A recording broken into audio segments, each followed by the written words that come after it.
शेंगदाण्यांना गरिबाचा बदाम म्हटलं आहे, त्यामुळे हे असेच बदामा इतके पौष्टिक असलेले बहुगुणी लाडू आज आपण उपवासासाठी बनवणार आहोत। आपण या लाडू मध्ये असं काही साहित्य मिसळवलं आहे की जेणेकरून हे लाडू तोंडात टाकताच विरघळणारे बनून तयार होतील। तसेच अतिशय पौष्टिक, उपवासासाठी खूप उपयुक्त आणि असे इतके छान कुरकुरीत खुसखुशीत तयार होणार आहेत। नमस्कार, मी अनुराधा's किचन मराठीमध्ये तुम्हा सर्वांचं मनापासून खूप खूप स्वागत। हे आपण 1 कप या मेजरमेंट मध्ये हे असे शेंगदाणे घेतले आहेत। वजनी म्हणाल तर हे पाव किलो इतकं आहे। हे शेंगदाणे मी निवडून घेतलेले आहेत, कारण एखादा काळपट किंवा किडका शेंगदाणा यामध्ये गेला की लाडू खराब होतात, त्यामुळे हे काढून टाकायचे। शेंगदाण्यांना गरिबाचा बदाम म्हटलं आहे, कारण बदामा इतकेच फायदे शेंगदाण्यामधून आपल्याला मिळतात। शेंगदाण्यामध्ये मुबलक प्रमाणात प्रोटीन असतात, फायबर असतात,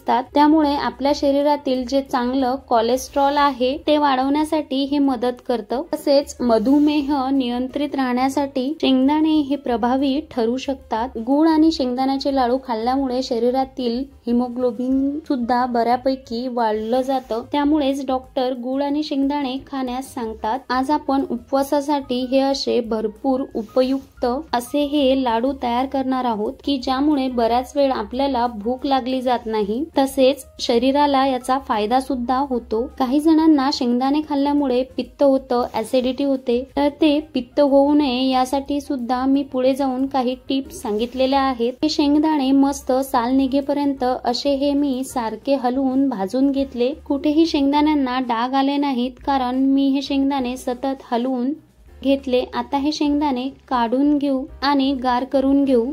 आता त्याच कढईमध्ये मी हे सुखं खोबरं घेतलं आहे। साधारण हे खोबरं 1 वाटी आहे। वजनी प्रमाण मी डिस्क्रिप्शन मध्ये दिलेलं आहे। सुक्या खोबऱ्यामध्ये फायबरचं प्रमाण जास्त असल्यामुळे बराच वेळ आपल्याला भूक लागत नाही, आपलं पोट भरलेलं राहतं। तसेच लोहाचं प्रमाण असल्यामुळे हिमोग्लोबिन वाढीसाठी हे खोबरं खूप उपयुक्त आहे। खोबरं खाल्ल्यामुळे आपले केस, स्किन खूप छान होते। इथे मी हे खोबरं अगदी लो गॅसवर लालसर रंगावर भाजून घेतलं आहे। आता हे सुद्धा काढून घेऊ।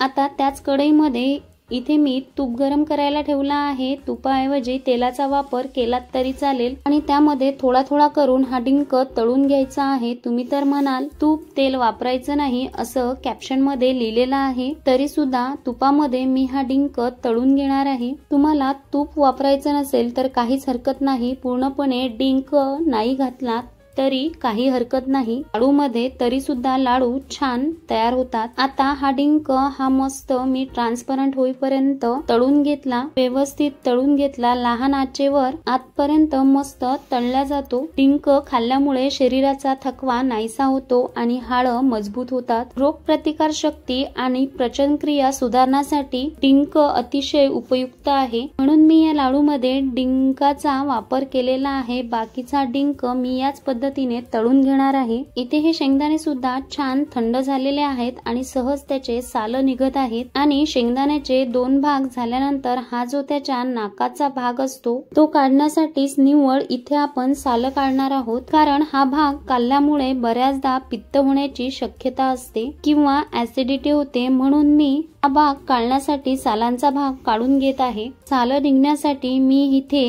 या मुसळाचा वापर करते आहे। त्याने एका शेंगदाण्याचे 2 भाग सुद्धा सहज होतात आणि नाकनाचा भाग सुद्धा वेगळा निघला जातो आणि बरोबरीने साल सुद्धा छान निघली जातात। म्हणून मी इथे या मुसळाने हे थोडंसं मॅश करून घेतलं आहे। हे पहा, सगळी साल वेगळी झालेली आहेत आणि शेंगदाण्याच्या दोन्ही पाकळ्या अशा मोकळ्या झालेल्या आहेत। आता या शेंगदाण्याचे साल कसे काढायचे, तर हा असा जाळीदार झारा घ्यायचा आणि त्याच्याने हे असं चाळून घ्यायचं आहे। यामुळे अजिबात शेंगदाण्याच्या सालांचा पसारा होत नाही आणि इतरत्र ती विखरली जात नाही। जर आपण हे पाकडून घेतलं तर सगळीकडे पसारा होतो। तसंच पाकडून घेतल्याने शेंगदाण्याचे नाक निघाले जात नाही आणि असं गाळून घेतल्यामुळे ते शेंगदाण्याचे नाक सुद्धा निघाले जातात। या पद्धतीने असे गाळून सर्वच दाणे इथे मी तयार करून घेतले आहेत। यानंतर एक मिक्सरचं भांडं घेतलं, त्यामध्ये तयार केलेले शेंगदाणे टाकून घेतले आणि त्याचबरोबर इथे मी काही वेलची घेतल्या आहेत आणि जाळफळ घेतला आहे हे असंच यामध्ये टाकून बारीक करून घेणार आहे। आता हे प्लस मोडवर थोडं थोडं फिरून घेणार। प्लस मोडवर हे दाणे फिरवल्यामुळे याचा फार असा लगदा होत नाही। आता हे एका परातमध्ये काढून घेऊ। नंतर राहिलेले शेंगदाणे मिक्सरच्या भांड्यामध्ये टाकून घेऊ आणि यामध्येच हे कुरकुरीत भाजून घेतलेलं खोबरं सुद्धा टाकून घेऊ। हे हाताने चुरून घालायचं असेल तर तुम्ही घालू शकता, पण हे एकजीव व्हावं म्हणून मी मिक्सरला ते फिरून घेणार आहे। त्यानंतर हा डिंक सुद्धा यामध्ये मी टाकून घेणार आहे। तुम्हाला हवं असेल तर तुम्ही डिंक सुद्धा हाताने चुरून घेऊ शकता। आता याला झाकण लावून हे पुन्हा मिक्सरला प्लस मोडवर फिरून घ्यायचं। मिक्सर चालू बंद करून असं हे फिरून घेतल्यामुळे बघा शेंगदाण्यांचा अजिबात पिठूळ असा भाग झालेला नाही। आता यामध्ये गूळ टाकून घेऊ आणि पुन्हा प्लस मोडवर एक वेळ फिरून घेऊ। छान असे दाणे दाणे राहिलेले आहेत। आता पुन्हा जे आपण शेंगदाणे आधी काढून घेतले ते पुन्हा मिक्सर मध्ये घेऊ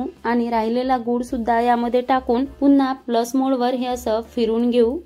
आता हे एका परातमध्ये काढल्यानंतर व्यवस्थित एकजीव करून घेऊ।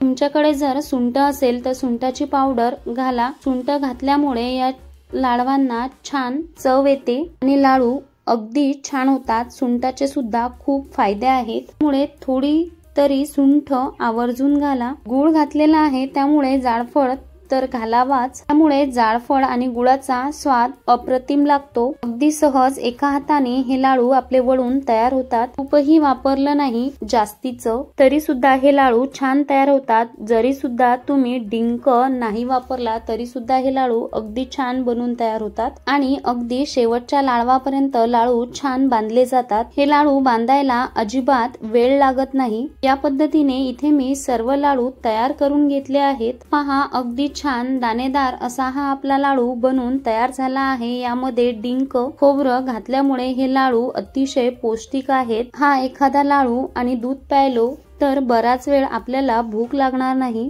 छोट्या सुट्टीसाठी किंवा सकाळ सकाळी तरी खूप त्यांना याचे फायदे होतात। तसेच अदल्यामधल्या वेळेमध्ये मुलांना भूक लागते त्यावेळी तुम्ही त्यांना हा पौष्टिक लाडू दिला तर आरोग्यदायी आणि उपयुक्त पदार्थ जाईल। त्यांची प्रकृती सुधारेल। तुम्ही सुद्धा या पद्धतीने एक वेळ हे लाडू नक्की बनवून बघा आणि कसे झाले ते कमेंट करून मला नक्की कळवा। रेसिपी आवडली असेल तर एक लाईक नक्की करा आणि तुमच्या मित्रमैत्रिणींना नक्की शेअर करा। अशा छान छान रेसिपी पाहण्यासाठी अनुराधास किचन मराठीला नक्की सबस्क्राईब करा। पुन्हा भेटू अशाच नवीन रेसिपीसह। तोपर्यंत धन्यवाद।